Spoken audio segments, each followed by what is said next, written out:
Hello दोस्तों, स्वागत है आपके अपने YouTube चैनल बी के फिजिक्स मास्टर में। फिर से हाजिर हूँ एक और बहुत ही इंपॉर्टेंट वीडियो के साथ। आज की इस वीडियो हम क्लास 12 फिजिक्स का एक बहुत ही महत्वपूर्ण प्रश्न जो कि है प्रकाश का परावर्तन तैयार करने वाले हैं। बोर्ड परीक्षा में पूछ लिया जाता है, तो आज हम इसको बहुत ही आसान तरीके से तैयार करेंगे जिससे कि आपको एक ही बार में समझ आ जाए।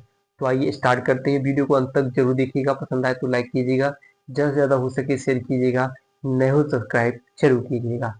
तो आइए समझते हैं प्रकाश का परावर्तन होता क्या है। तो यहाँ पर एक डायग्राम बना हुआ है जिससे हम समझते हैं कि मान लीजिए कोई प्रकाश यानी प्रकाश, जब प्रकाश क्या हुआ, एक माध्यम से चलकर किसी दूसरे माध्यम में जाता है तो दूसरे माध्यम के तल से टकराता है, समतल से टकराकर उसका अधिकांश भाग उसी माध्यम में वापस लौट आता है। इस घटना को प्रकाश का परावर्तन कहते हैं। यानी कि जब प्रकाश किसी समतल पृष्ठ पर गिरता है, आता है, तो प्रकाश का अधिकांश भाग इससे टकराकर उसी माध्यम में वापस लौट जाता है। इस घटना को प्रकाश का परावर्तन कहते हैं।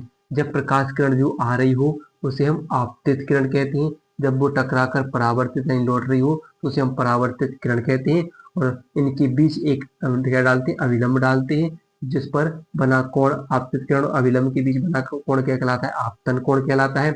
और परावर्तित किरण और अविलंब के बीच बना कोण क्या कहलाता है, अब परावर्तन कोण कहलाता है। आपतन कोण को आई से, परावर्तन कोण को आर से प्रदर्शित किया जाता है। तो ये इसी को हमने यहाँ पर लिखा हुआ है कि जब प्रकाश किसी चिकनी समतल पृष्ठ पर गिरता है तो उसका अधिकांश भाग सतह से टकराकर क्या होता है, सतह से टकराकर वापस उसी माध्यम में लौट आता है। प्रकाश के चिकने समतल से टकराकर वापस लौटने की इस प्रक्रिया को प्रकाश का परावर्तन कहते हैं। क्या होता है कि जब कोई प्रकाश किसी चिकनी सतह यानी पृष्ठ पर गिरता है तो उसका अधिकांश भाग सतह से टकराकर क्या होता है, अधिकांश भाग उसी माध्यम में वापस लौट जाता है। प्रकाश के इस प्रकार समतल पृष्ठ से टकराकर लौटने की घटना को प्रकाश का परावर्तन कहते हैं। इसके दो नियम हैं। कितने नियम हैं? दो नियम है।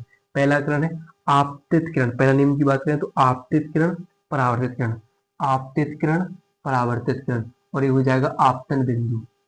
आपतन बिंदु, इसको हम आपतन बिंदु पर, आपतन बिंदु पर खींचा गया अविलंब। तीनों क्या है, एक ही तल में है कि नहीं, एक समतल में है कि नहीं। तीनों क्या है, सब कहाँ मिल रहे हैं, एक ही तल में मिल रहे हैं।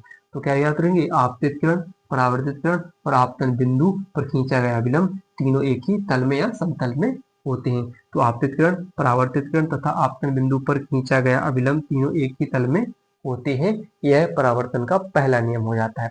फिर देखिए दूसरा नियम, आपतन कोण, परावर्तन कोण आपस में बराबर। देखिए आपतन कोण और परावर्तन कोण आपस में कैसे बराबर है, अविलंब पर बराबर दूरियों पर कोण बने हुए हैं। तो दूसरा होता है आपतन कोण, परावर्तन कोण आपस में बराबर होते हैं। ये प्रश्न छोटा सा है तो फिर 2 नंबर या 3 नंबर में, 2 नंबर में पूछ लिया जाएगा। 3 नंबर में इतना आपको लिखना होगा। वीडियो पसंद आई हो तो वीडियो को लाइक और चैनल को सब्सक्राइब करना ना भूलिएगा।